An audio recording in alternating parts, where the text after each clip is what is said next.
This is Judith Lay welcoming you to Manx Radio and to the podcast of this week's edition of At Your Service. Manx Radio!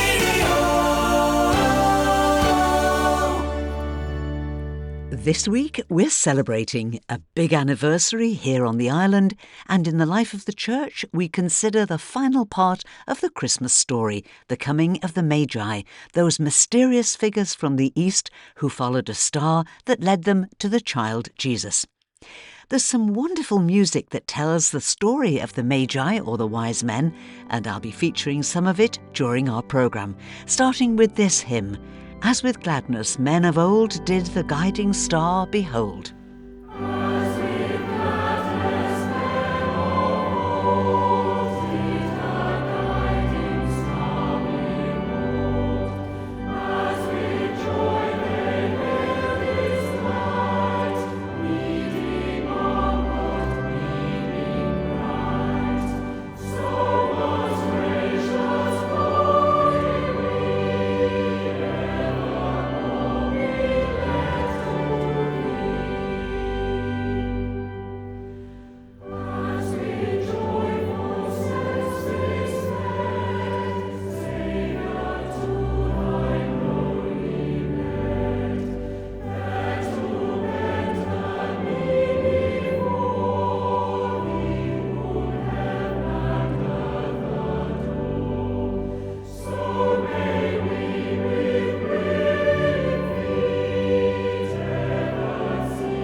The 16 conducted by Harry Christophers singing As with gladness men of old did the guiding star behold. But who were these wise men, these Magi? Where did they come from, and what was that guiding star? We believe that they were from Persia, a tribe of priests who taught and advised the Persian kings, who passed on their knowledge from one generation of Magi to the next, becoming increasingly wise and respected holy men. They were interpreters of dreams, living in a time when everyone believed in astrology, that a person's destiny was settled by the star under which they were born. And it's not difficult to see how this belief arose. The stars, then as now, follow a course that doesn't vary. They represent the order of the universe. So if there suddenly appeared some brilliant star, if the unvarying order of the heavens was disturbed by some special phenomena, it would look to them as if God was announcing some special thing. Now, we can't be sure what brilliant star those ancient Magi saw. A comet, perhaps, or a conjunction of planets, Saturn and Jupiter, so bright that it was visible even in the daylight. Or Sirius, the dog star, rising at dawn and shining with extraordinary brilliance. And while we can't tell what star the Magi saw, we know it was their profession, handed down through many generations, to watch the heavens, and some heavenly brilliance spoke to them of the entry of a king into the world. It might seem extraordinary to us that, having seen this unusually brilliant star, the Magi would set out from the east to find a king. But just about the time that Jesus was born, there was around the world a strange feeling of expectation that some kind of king was coming. When the Magi went to Herod to ask where the king of the Jews could be found, he and his priests and advisers weren't surprised. They were worried and angry that this new king might depose them, but they too knew of this strange feeling of expectation. All the leading Roman historians of the time wrote about it. The Jews believed that one from their country should become governor of the habitable earth. Virgil the poet wrote about the golden days to come, and it's recorded that in Greece, in Athens, that same feeling of expectation was very strong. So the story of the Magi following the star to find the Christ child isn't a lovely legend. Jesus was born into a strangely waiting world, a world waiting for God, even if they didn't fully understand that waiting. And when the Magi from the east found the infant Jesus, it was the first sign that the Son of God, the long-awaited King, had come, and the ends of the earth were gathered at his cradle.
Some more beautiful music by the 16 conducted by Harry Christophers.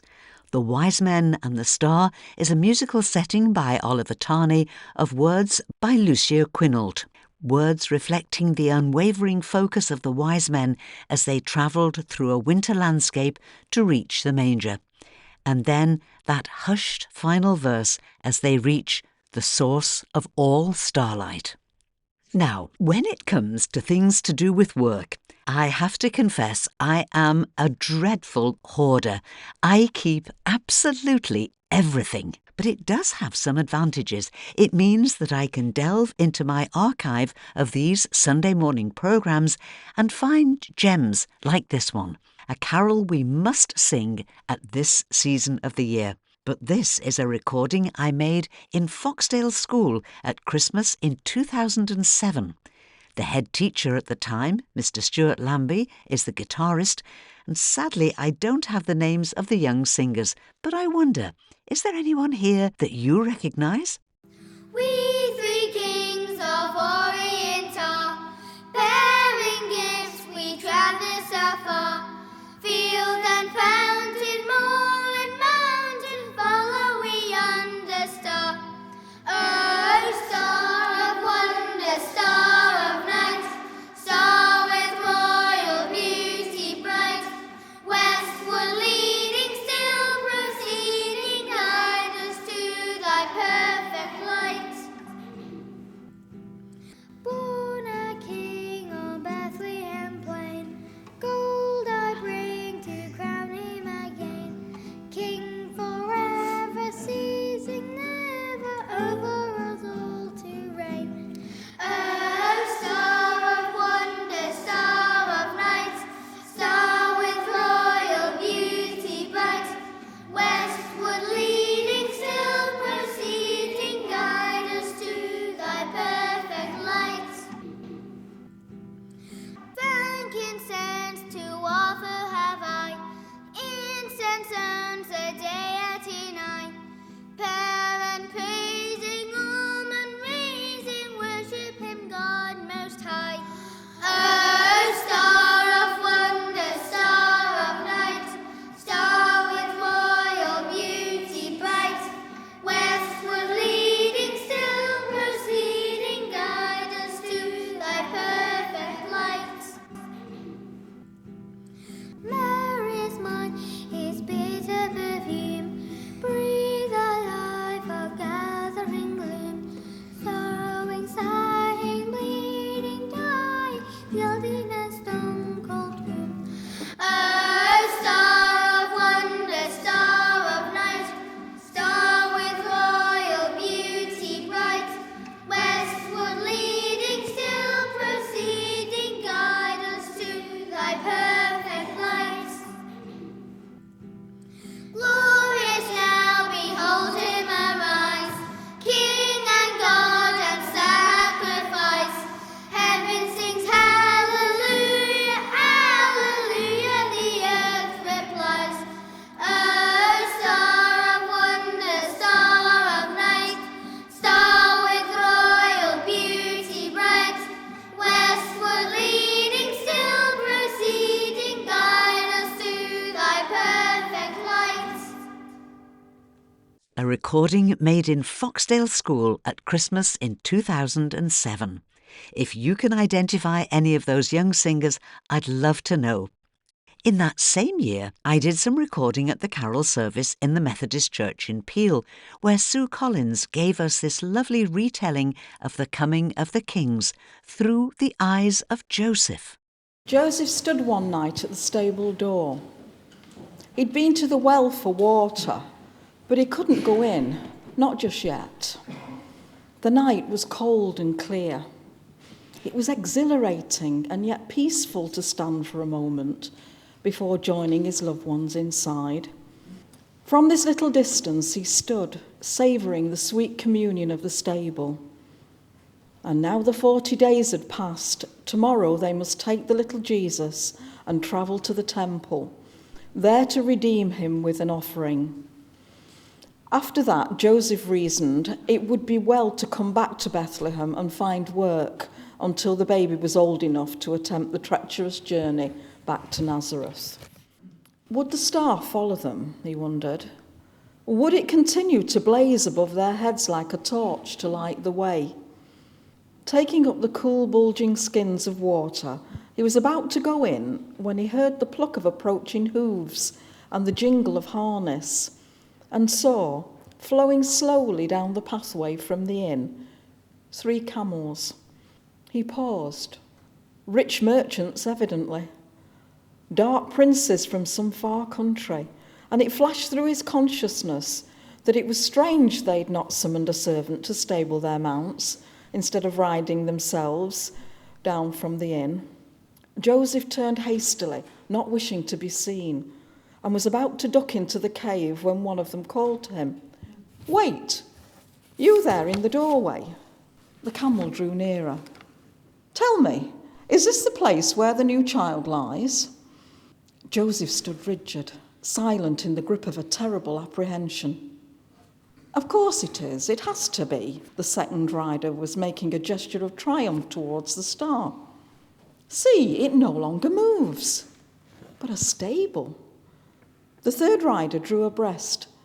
"Surely this is no fit birthplace for a king." He stood blocking the doorway as the strangers prepared to dismount, wrapping the growling beast on the neck so that they folded their thin legs to crouch. "Why do you ask?" Joseph demanded. "What do you want?" "To see him. Is there not a newborn child within?" Joseph hesitated. "Only my wife and son." They regarded him. "Are you the father of this holy child?" "My wife has borne a son," he said. "Is not every child sacred in the sight of God?" Yes, truly," said the tall one. "But we've studied the stars for years. We are the Magi from Persia and Chaldea, and we've travelled for weeks following the star that stands over this doorway.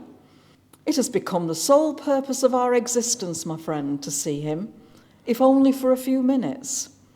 This child of yours, who is to change the course of all history, this one who is to become the King of the Jews."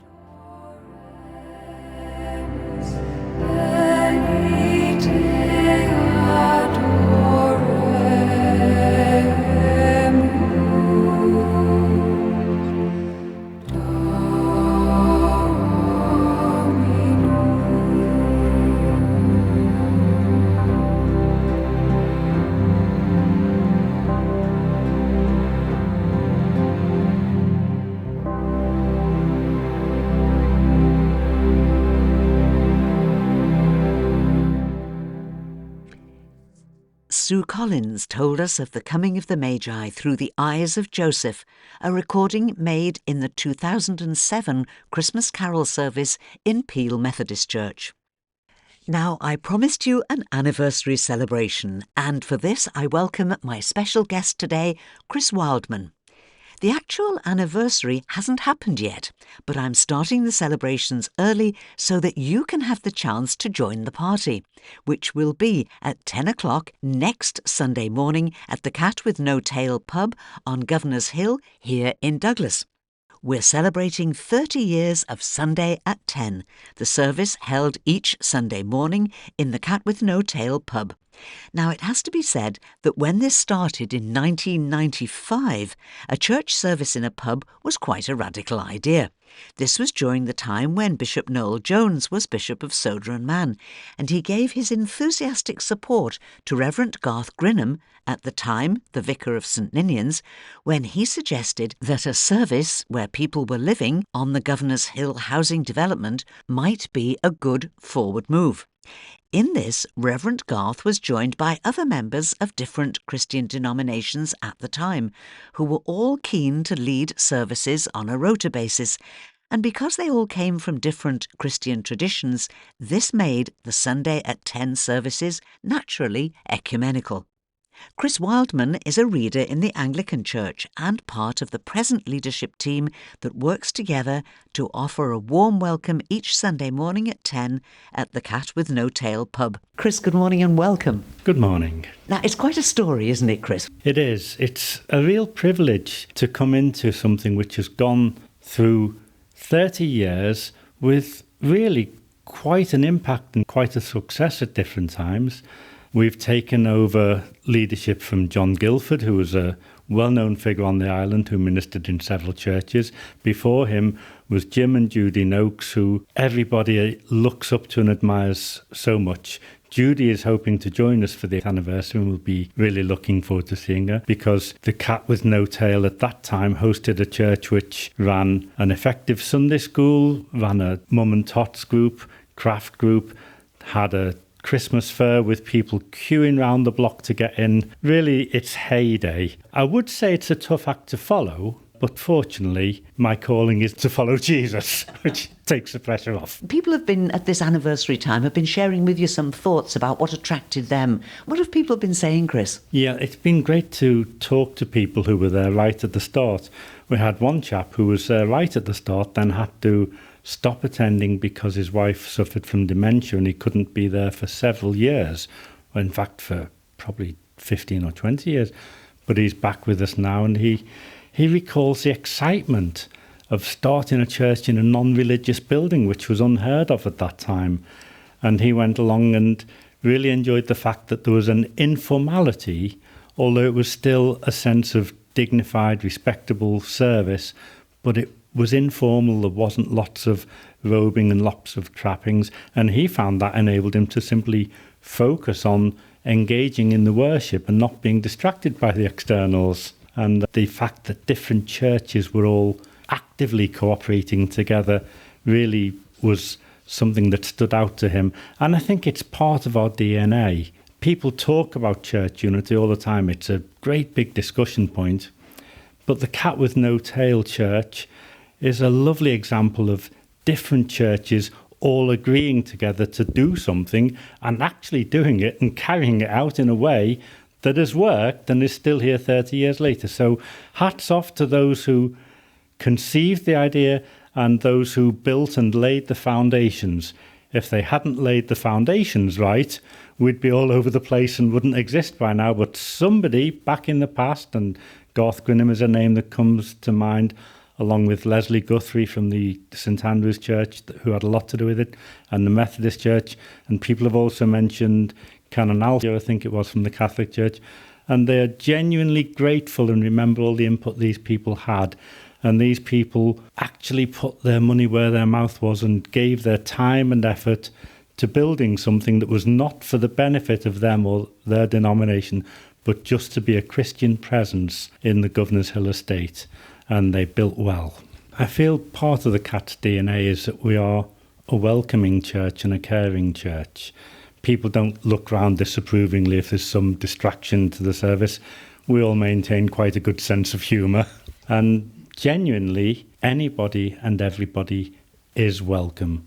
We love to see visitors. Chris, let's also pay tribute to the brewery and the management, because over 30 years there have been various changes of personnel, but they've all been welcoming. You haven't had a problem. They've all continued to welcome you and be supportive. And I think it's a good opportunity to say thanks for that, isn't it? We certainly do want to express our thanks to the brewery as a whole, and specifically to Jenny and Brendan, who go out of their way to make us welcome. We're taking up their pub every Sunday morning. We try not to make too much of a mess, but there's always a bit of cleaning to do afterwards, and especially since COVID brought in new protocols, they have to make sure the place is safe afterwards. And Jenny always makes sure that she's around when we have our church annual Christmas fair in late November. She wants to be on hand and do the coffee and does so much for us. So we really do express our thanks. We've been tremendously looked after by the brewery and the different licensees over the years. Now, of course, we're celebrating a 30th anniversary, but it's just business as usual. You're just forging ahead. And I believe you've started something new, Chris, have you? Yeah, I'm not personally a great innovator, but it struck me that in the middle of a community where there are quite a lot of people becoming a little more elderly, near to sheltered housing, it might be quite a good idea if we use the pub one afternoon a month to just have a little social chat. So we have a chat at the Cat, second Thursday in the month at 2:30. Anybody's welcome. We just have a tea and coffee, little chat, and occasionally, if I feel inspired, I might share a little thought of what the church is about and what we're there for. But it's lovely to be together in an easy access space and just welcome anyone who comes in.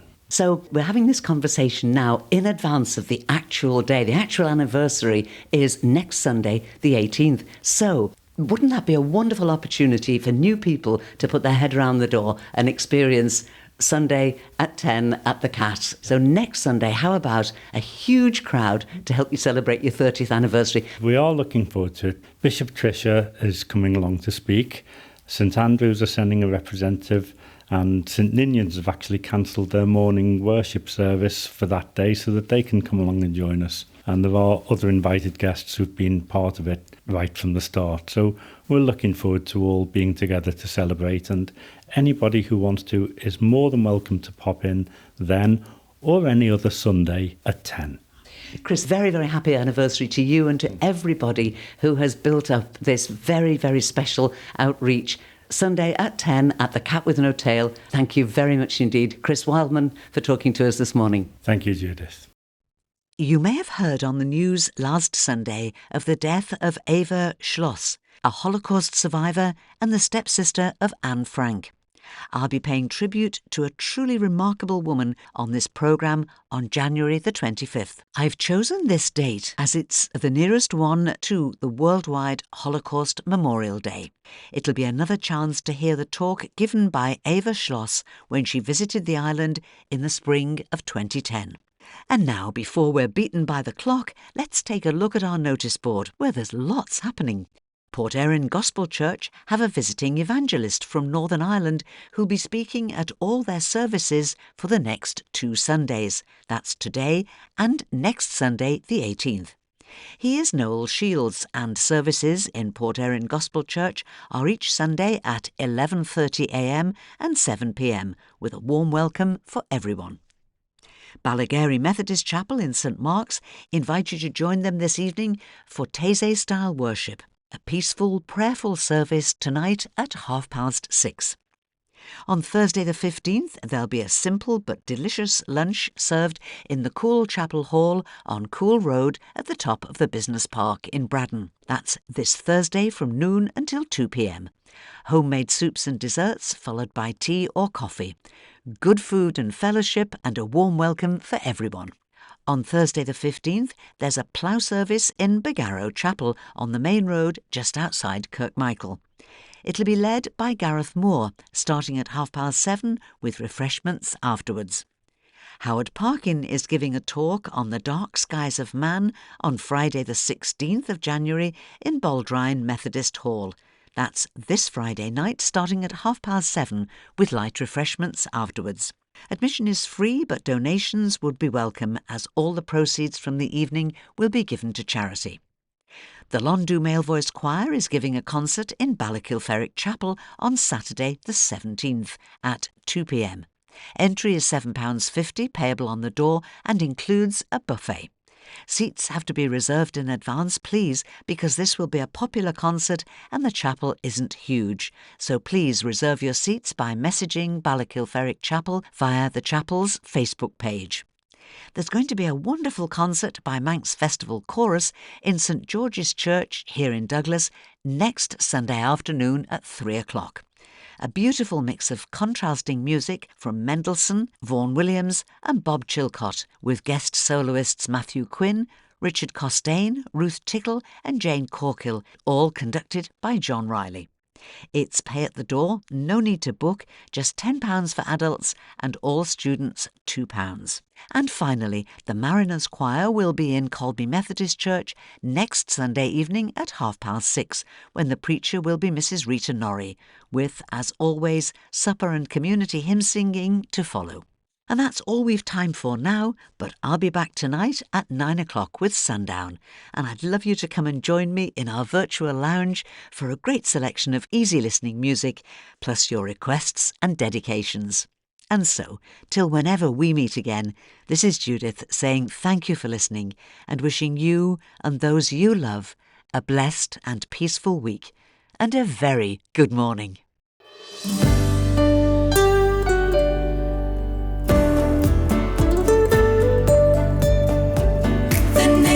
Station, Manx